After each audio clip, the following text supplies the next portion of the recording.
नमस्कार। बीए प्रथम वर्ष विषय हमारा हिंदी का शिक्षण शास्त्र, जिसके अंतर्गत भी हम नाटक और एकांकी है उनके उद्देश्यों की चर्चा करेंगे। नाटक और एकांकी, हम लोग जानते हैं कि जो भाषा है जब उच्च स्तर पर आती है, मतलब कि उच्च कक्षाओं के लिए जब भाषा शिक्षण करवाया जाता है तो वहाँ पर भाषा जटिलता लिए हुए होती है। अब यहाँ पर केवल निबंधों, संस्मरणों, रिपोर्ट कार्ड है, आत्मकथा, इनके ही समावेश किया जाएगा तो विद्यार्थियों के अंतर्गत जो पठन की जो रुचि है वो समाप्त हो जाएगी, क्योंकि इनकी जो भाषा होती है वो जटिलता लिए हुए होती है। इस हेतु जो पाठ्यक्रम होता है उसके अंतर्गत नाटक और एकांकी का प्रयोग किया जाता है। अब ये नाटक और एकांकी शिक्षण है, नाटक और एकांकी पढ़ाना, उनका क्या उद्देश्य होता है? तो उनके उद्देश्य होते हैं कि बालकों के अंतर्गत रुचि रहे, बालक है इन नाटक शिक्षण के माध्यम से अन्य जो विधाएं हैं उनमें भी उनकी रुचि का विकास हो, क्योंकि जब बालकों के अंदर नाटक एकांकी के माध्यम से पढ़ने और लिखने की जो क्षमता है उसका विकास हो जाएगा, तब बालक अन्य विधाओं को पढ़ने में भी रुचि लेंगे तथा अन्य साहित्यों के संकलन की भावना भी उनमें उत्पन्न होगी। इस हेतु नाटक और एकांकी शिक्षण विद्यार्थियों को करवाया जाता है तथा पाठ्यक्रम में भी छोटी कक्षाओं से ही नाटक एवं एकांकी का समावेश किया जाता है।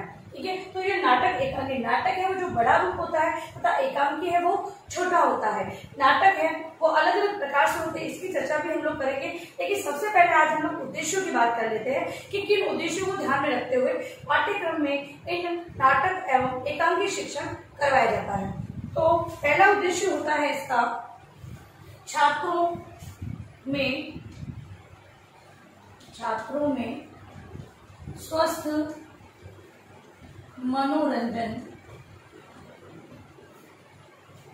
अब पहला जो उद्देश्य है कि बालकों के अंतर्गत जो मनोरंजन का क्रम, जैसा कि मैंने बताया कि भाषा है वो उच्च कक्षाओं में जाकर जटिलता या साहित्यिक भाषा का प्रयोग वहां पर होने लग जाता है और बालक है जब वो पढ़ते हैं तो उनमें एक कहे कि उनमें पढ़ने के प्रति रुझान कम हो जाता है। इस हेतु नाटक और एकांकी शिक्षण, नाटक और एकांकी का समावेश उसमें किया जाता है। तो बालकों के अंतर्गत क्या होता है, स्वस्थ मनोरंजन बना रहता है, मतलब कि जो चीजें बालक को अच्छी लगती है पढ़ने और सुनने में, उनके लिए वो बार बार पढ़ने का कार्य करते हैं, मतलब कि उन्हें बार बार भी पढ़ लेते हैं। तो यहाँ पर बालकों के अंदर स्वस्थ मनोरंजन का विकास होने के साथ साथ अन्य विधाओं के बारे में भी वो जानकारी प्राप्त करते हैं। इस हेतु नाटक और एकांकी शिक्षण उन्हें करवाया जाता है।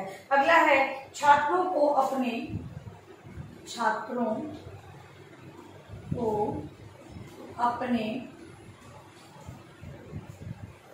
देश की संस्कृति,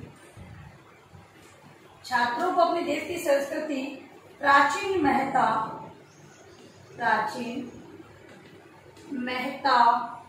और गौरव,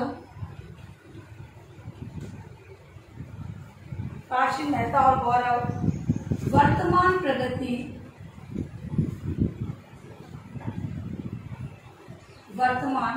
प्रगति से परिचित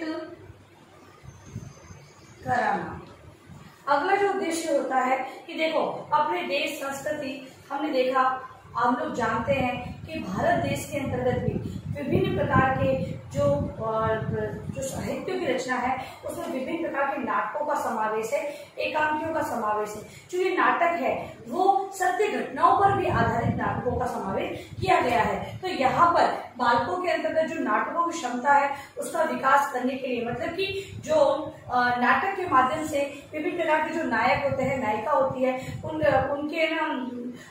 उनका जो उनका आदर्श रूप होता है बालकों में होता है। जैसे कि अगर हम संस्कृत की बात कर लेते हैं तो वहां पर हम लोग विभिन्न प्रकार के ऐसे नाटक, जैसे कि शिवाजी का जो है, शिवाजी के अंतर्गत तो शिवाजी का जो महानता है उस पर संबंधित जो नाटकों की रचना की गई है उसके बालकों के अंतर्गत जो उनका जो आइडल रूप है, आदर्श रूप है, वो अपने अंदर उतारने का, या फिर ये कहें कि इस प्रकार के देश से संबंधित, संस्कृति से संबंधित, उनकी संस्कृति के गौरव से संबंधित जो नाटक है वो पढ़कर सुनकर बालकों के अंतर्गत विभिन्न प्रकार की क्षमताओं का विकास होता है। वो भी अपने देश के प्रति त्याग, समर्पण, ऐसी भावना का विकास उनमें उत्पन्न होता है इन नाटकों के माध्यम से।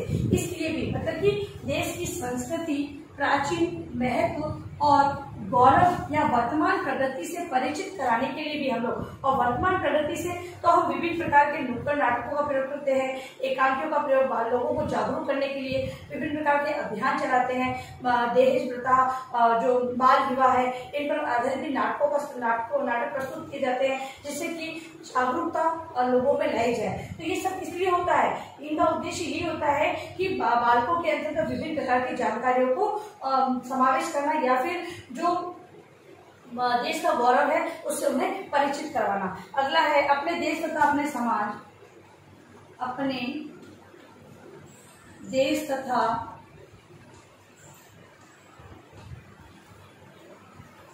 समाज की बदलती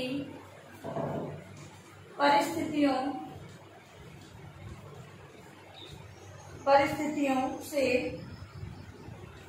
छात्रों को अवगत कराना। अगला जो उद्देश्य ये होता है कि बालक है वो अपने समाज में बदलती जो विचारधारा है, उससे संबंधित जो रीति रिवाज है या बदलती जो देश की परिस्थितियां हैं उनके बारे में जानकारी प्राप्त कर सके। इसलिए बार बार विभिन्न प्रकार के नए नए नाटकों का समावेश किया जाता है, उसको मंच पर प्रस्तुत किया जाता है, विद्यालयों में उन्हें प्रस्तुतिकरण करवाया जाता है। तो ऐसी प्रतियोगिताओं के आधार पर भी उन्हें सिखाया जाता है। तो नाटक और एकांकियों का ये भी उद्देश्य होता है। अगला है आदर्श पात्रों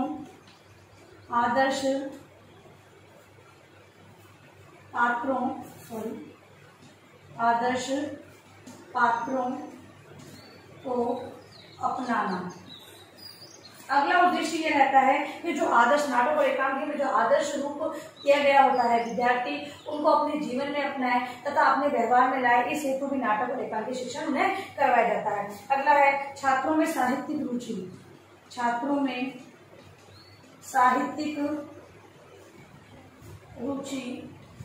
उत्पन्न करना। अगला उद्देश्य ये होता है कि बालकों के अंतर्गत विभिन्न प्रकार की साहित्य संबंधी जो रुचि होती है उनका विकास उनमें हो, इसलिए भी पाठ्यक्रम में और शिक्षण के अंतर्गत नाटक और एकांकी शिक्षण करवाया जाता है। अगला है छात्रों में भाव भंगिमाओं का प्रस्तुतिकरण। छात्रों की भाव भंगिमाओं का प्रस्तुतिकरण कैसे? तो ये नाटक और एकांकी का जो पाठ होते हैं इन पर आधारित नाटक मंच पर विद्यार्थियों से करवाए जाते हैं। कक्षा के अंतर्गत कक्षा अभिनय करवाया जाता है जिससे कि विद्यार्थियों के अंतर्गत जो अभिनय की जो क्षमता होती है या फिर ये कहें कि कुछ बालकों के अंतर्गत नाटक प्रस्तुतिकरण का बहुत ही अच्छा जो रुचि छिपी होती है, वो प्रतिभा छिपी होती है, वो बाहर निकल कर आती है और अध्यापक है उसे बढ़ावा देता है। तो इस प्रकार से नाटक और एकांकी में विभिन्न प्रकार के अभिनय संवाद जो होते हैं उन पर आधारित जो प्रस्तुतिकरण विद्यार्थी देते हैं, तो बालकों के अंतर्गत जो प्रतिभा छिपी है उस पर आधारित बालक उन रुचियों का विकास यहाँ पर स्टार्ट हो जाता है और विद्यार्थी है आगे जाकर व्यवसाय के रूप में भी इन्हें अपना लेते हैं। लास्ट है आत्मविश्वास एवं आत्म प्रकाशन। अगला है आत्मविश्वास व आत्म प्रकाशन। और अगली विशेषता ये है कि बालकों के आत्मविश्वास, मतलब कि नाटक और एकांकी के माध्यम से बालकों में उनके जो प्रस्तुतिकरण है उनको देखते हुए विद्यार्थियों को स्वयं के अंदर भी आत्मविश्वास जागता है और वो स्वयं को जब रुचि जागृत होती है तब वो अपने अनुसार उनका अभिनय भी करने लग जाता है और इन अभिनय के माध्यम से वो अपने आप को प्रकाशित करना चाहते हैं, मतलब कि अपनी प्रतिभा को बाहर निकालते हैं और दूसरों के सामने उसे प्रस्तुत करते हैं। इस प्रकार से उनमें आत्म प्रकाशन भी होता है। तो इस प्रकार से हमने देखा कि नाटक और एकांकी शिक्षण है इनके ये जो उद्देश्य आज हम लोगों ने पढ़े हैं उसी को आप गृह कार्य में लिखकर लाएंगे। देखिए अपना आज का गृह कार्य प्रश्न है, नाटक एवं एकांकी शिक्षण के उद्देश्यों को लिखिए। नाटक एवं एकांकी शिक्षण के उद्देश्यों को आपने उत्तर के रूप में अपने होमवर्क में लिखना है आपको और अंत में घर में रहे सुरक्षित रहे। धन्यवाद।